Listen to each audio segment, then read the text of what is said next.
So let's begin the video. So you need to right click on the home page, and here you need to go on personalize, and here you need to go on background, and here you can see picture, you can see solid colors,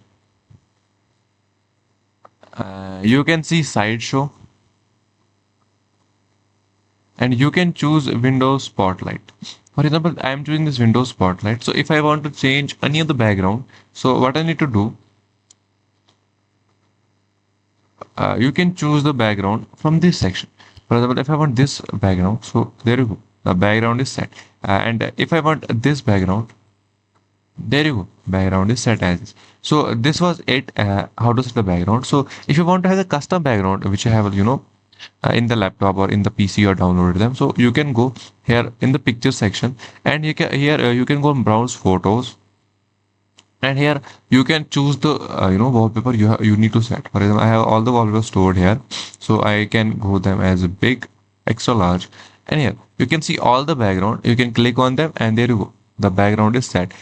You need to here also choose the option as your fit, not stretch or anything. You can also choose it as fit, and whatever you want, it's your need. So you can choose as. So this was it about the video. If you like the video, please like, subscribe, and share. Thank you. Have a nice.